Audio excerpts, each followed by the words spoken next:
반갑습니다. 오늘도 좋은 아침입니다. 찬송가 430장 찬송 드리겠습니다.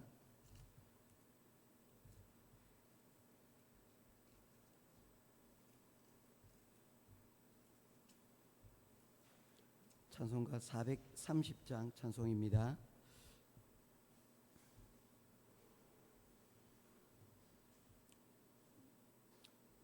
주와 같이 길 가는 것 즐거운 일 아닌가. 우리 주님 걸어가신 발자취를 밟겠네. 한 걸음 한 걸음 주 예수와 함께 날마다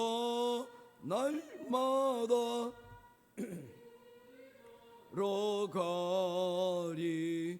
어린아이 같은 우리 미련하고 약하나 주의 손에 이끌리어 생명길로 가겠네.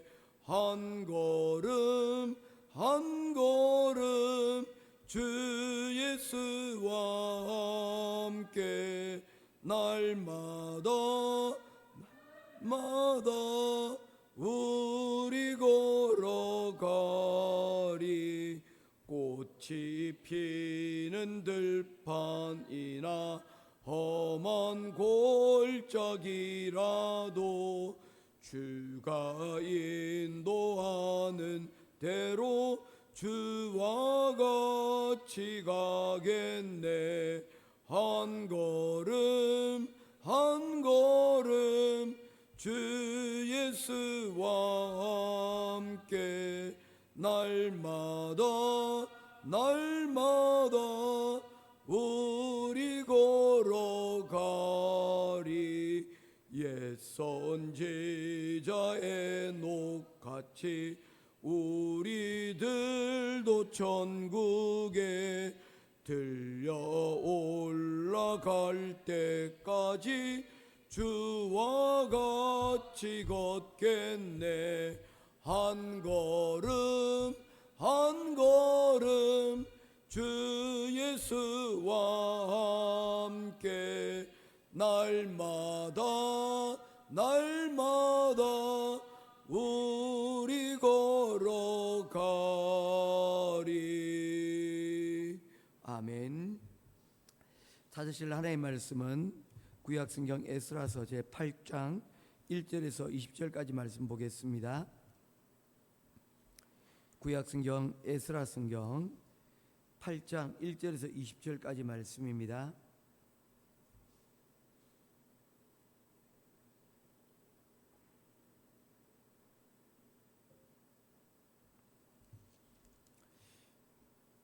한 절씩 교독하겠습니다. 아닥사스다 왕이 왕위에 있을 때에 나와 함께 바벨론에서 올라온 족장들과 그들의 계보는 이러하니라.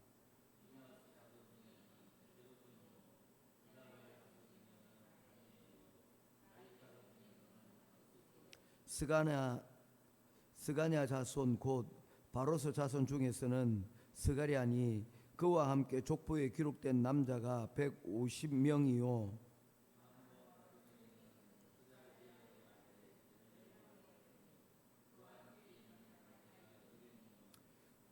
스가랴 자손 중에서는 아하시엘의 아들이니 그와 함께 있는 남자가 300명이요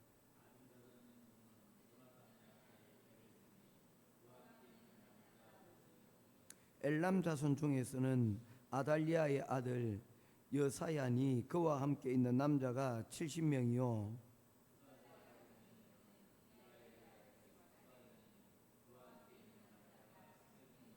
요압 자손 중에서는 여이의 아들 오바댜니 그와 함께 있는 남자가 218명이요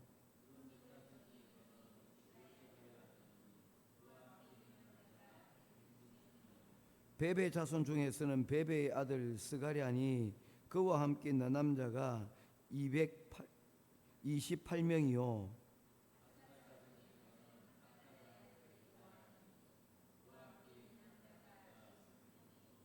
아도니감 자손 중에 나중된 자의 이름은 엘리벨렉과 여우엘과 스마야니 그와 함께 있는 남자가 60명이요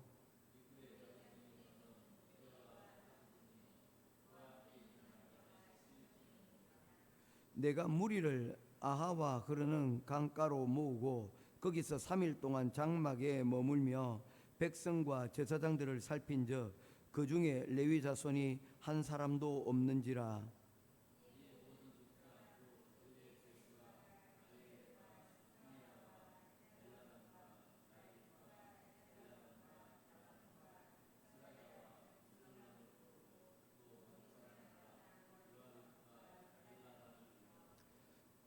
가시베아 지방으로 보내어 그곳 족장 이또에게 나아가게 하고 이또와 그의 형제 곧 가시베아 지방에 사는 너디님 사람들에게 할 말을 일러주고 우리 하나님의 성전을 위하여 섬길 자를 데리고 오라 하였더니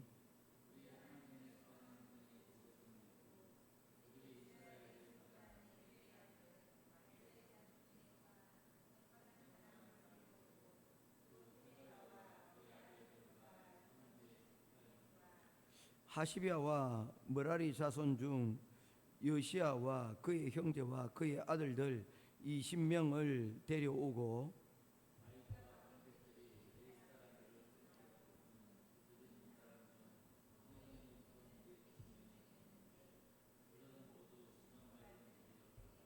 아멘. 오늘 에스라 8장은 7장에서 이미 예루살렘에 온 일에 대하여서 말씀하고 있는데 그 전에 어떤 일이 있었는가에 대한 말씀을 하고 있습니다. 우리 잘 알려진 스타워즈라는 그런 영화가 있습니다. 1편, 2편, 3편 이렇게 상영이 되었는데 그야말로 SF 영화의 새로운 그런 장르를 열었다고 해도 과언이 할 만큼 대단한 인기를 끌었습니다. 그로부터 몇십 년이 지난 이후에 프리퀄이라고 해가지고 그 이전에 스타워즈가 시작되기 전에 내용은 이런 배경에서 만들어졌습니다 라고 하면서 그 이전의 내용을 방영을 하였습니다. 그래서 이전의 이야기를 에피소드 1, 2, 3로 다시 재구성을 하고 그 있던 그 내용, 그 이후의 내용을 또 포스트 스타워즈 해가지고 또 세 개로 나누었습니다. 그래서 총 9편의 스타워즈가 만들어졌던 것이죠. 그 반지의 제왕도 마찬가지입니다. 반지의 제왕도 혹시 보셨는지 모르겠습니다. 한번 안 보셨다면 한번 이 반지의 제왕을 어떤 경로로든지 한번 보시면 굉장히 성경적으로 이 내용들이 이루어져 있다는 것을 보게 되집니다. 절대 반지라고 불려지는 이 반지가 사실은 선악과 금단의 열매라고 이렇게 보시면 아마 굉장히 이해가 좀 쉽지 않을까 생각을 합니다. 그것을 절대 반지로 해서 그것이 욕망의 어떤 우리 숨겨져 있는 욕망을 이렇게 나타나게 만드는 그런 반지입니다. 그 정도로 힘이 있는 반지죠. 사랑스럽고 먹음직하고 모든 사람들에게 지혜를 줄 만큼 꽤 괜찮아 보였던 반지입니다. 실제로 그 반지를 끼게 되면 그 존재가 사라지게 되며 힘을 가지게 된다는 것이죠. 그런데 그 결과는 무엇입니까? 악한 욕망의 덩어리가 되어지는 것입니다. 굉장히 흥미있게 그 내용들을 보았는데 이 아나톨킨이라는 분은 그 당대에 영국에서 굉장히 유명한 작가인데 기독교 작가로 알려져 있는 분입니다.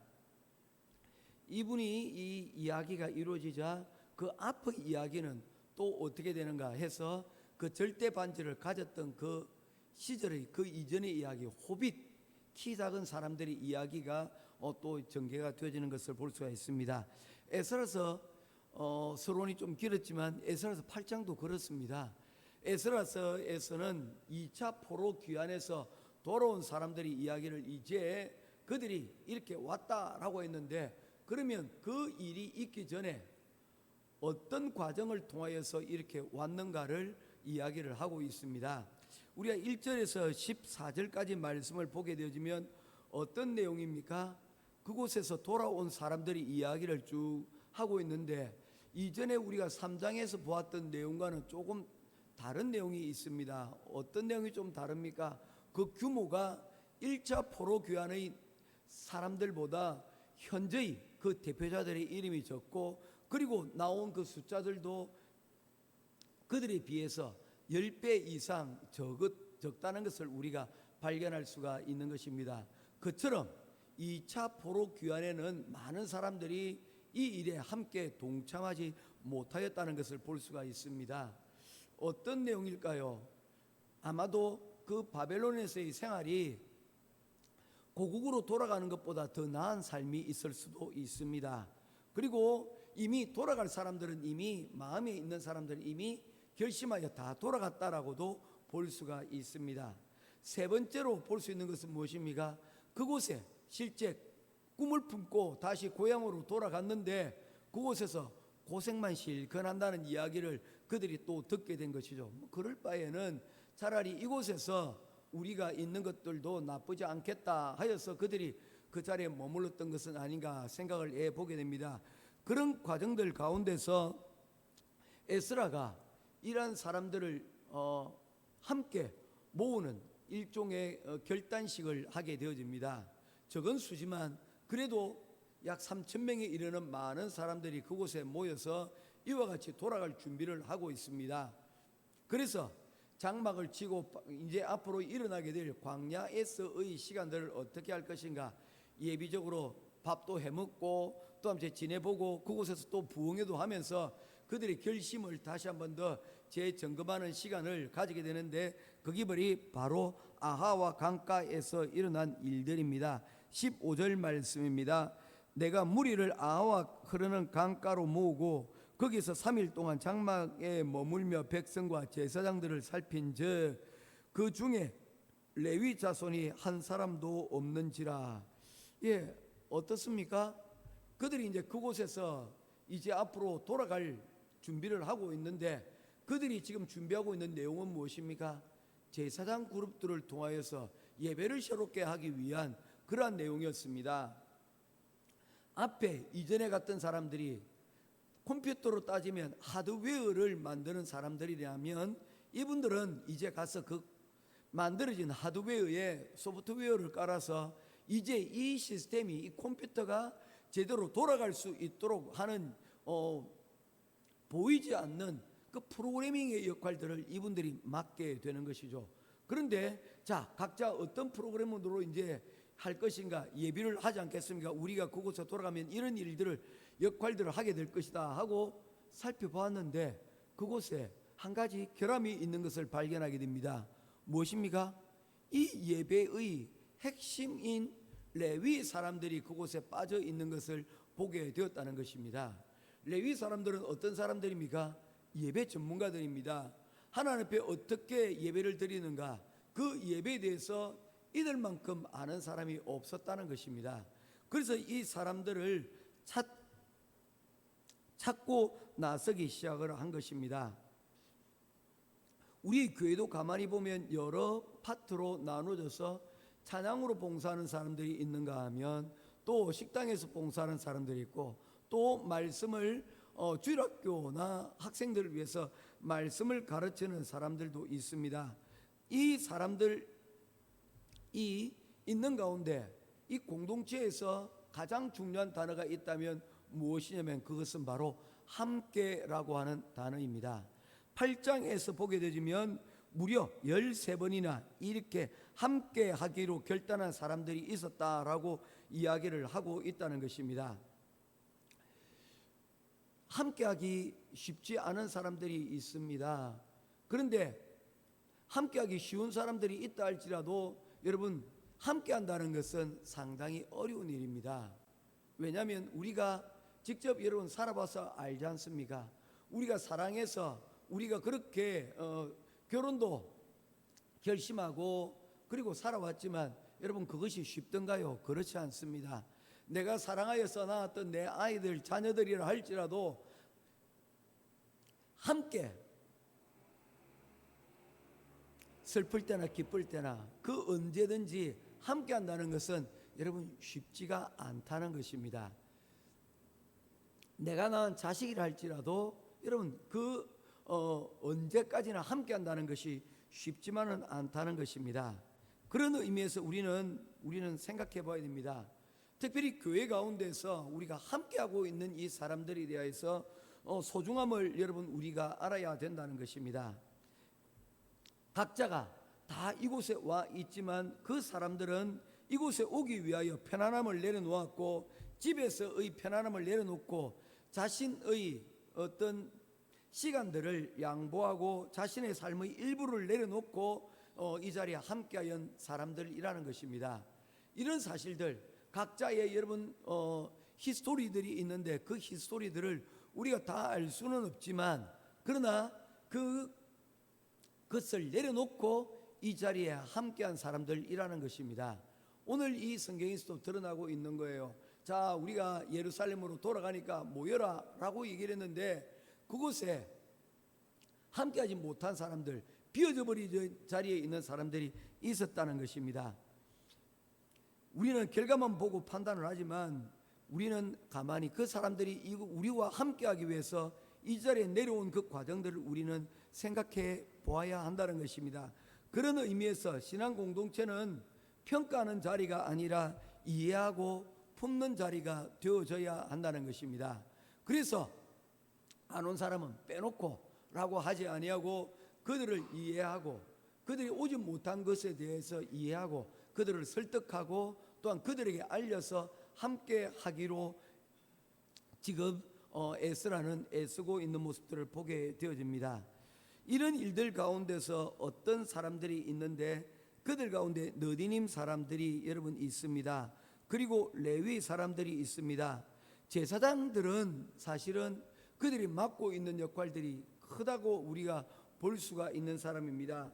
그러나 레위인이나 너디님 사람들은 성전에서 하는 일이 잡일에 해당되는 일입니다. 앞에 나서고 여러분 모든 사람들을 지휘하고 하는 그런 위치에 있는 사람들이 아니라, 어쩌면 성전의 일들 가운데서 지극히 작은 일들일 것입니다. 그래서 스스로 생각하기를 나 하나쯤이야 없어도 라고 하는 그런 생각에서 그들이 참여하기를 주저하였는지도 모릅니다. 그러나 이 레위인들이 생각하는 이 작은 일이라는 것이 없다면 여러분 이 성전의 예배가 제대로 진행이 될 수 있을까요? 그렇지 않다는 것입니다. 우리 말씀의 공동체, 예배 공동체도 마찬가지입니다. 우리 하는 일들은 모두가 다 중요하고 소중한 것입니다. 안내를 하고 아이들을 돌보고 그리고 찬양을 하고 봉사하고 그리고 기도하고 하는 이 모든 일련의 그 과정들을 통하여서 우리가 이 모든 과정들을 통하여서 이 공동체를 세워 나가는 일이기 때문입니다. 특별히 우리 아침의 기도회 역시도 마찬가지가 아닌가 생각합니다. 한국에는 사실 이런 공식들이 예전부터 존재하였습니다. 모든 성도의 10분의 1이 새벽 기도에 참여하는 사람이다. 아침을 열어가는 사람, 그 수가 비록 적다 할지라도 그 숫자의 10배가 그 교회의 실제 출석 인원이다. 즉 교회가 여러분 주일날에는 떠들썩하고 여러분 복잡하고 뭔가 힘 있는 것 같지만 실제로 그 사람들을 뒷받침하는 그 밑바닥에는 무엇이 있다는 것입니까? 아침에 기도하고 아침에 새벽을 깨워서 이 교회를 공동체를 위하여서 기도하는 그 10분의 1의 10%의 사람들이 여러분 이 교회의 중요한 역할들을 한다는 것입니다. 사실 그 사람들은 보이지 않습니다. 왜냐하면 90%는 그 자리에 오지 않기 때문입니다. 그럼에도 그것이 여러분 교회의 힘이요 공동체를 이끌어가는 능력이 되어진다는 것입니다. 보이지 않는 곳에서 바로 그와 같은 일들을 하는 사람들로 인하여서 우리 조국 대한민국도 움직여 나가고 있다는 것이죠.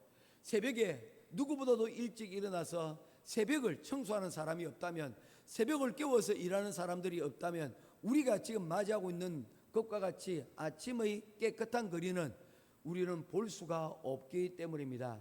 모쪼록 오늘 우리의 예배의 교회 공동체의 중요한 자리가 바로 여러분들이 지금 예배드리는 기도하는 자리. 내가 온다고 해서 무엇이 달라지는 아닙니다. 이것이 큰 자리입니다.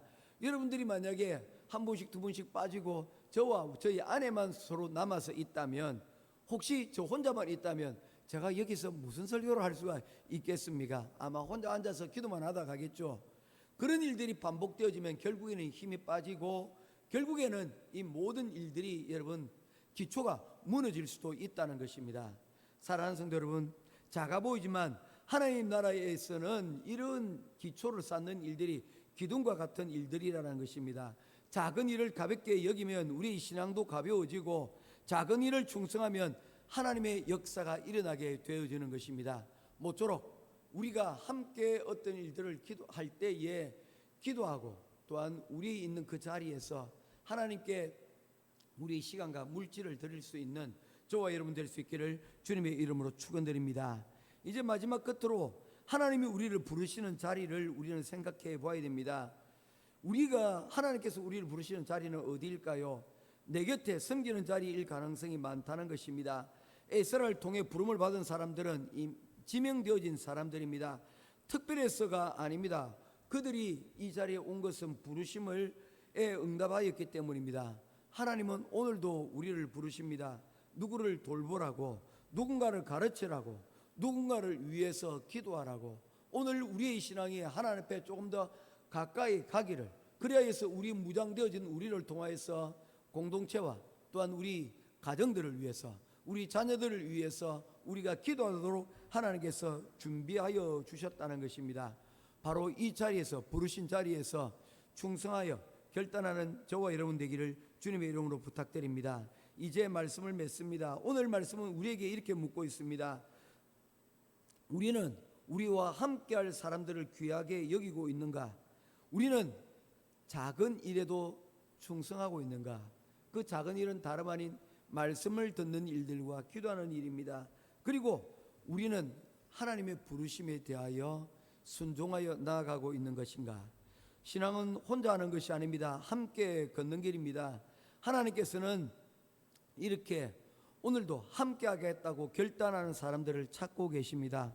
오늘 하루 우리가 함께하는 사람들도 소중히 여기고, 작은 일에 충성하고 주님의 부르심에 아멘으로 순종하며 오늘 하루도 하나님이 주시는 그 자리에서 열매 맺는 저와 여러분들이 되시기를 주님의 이름으로 축원드립니다.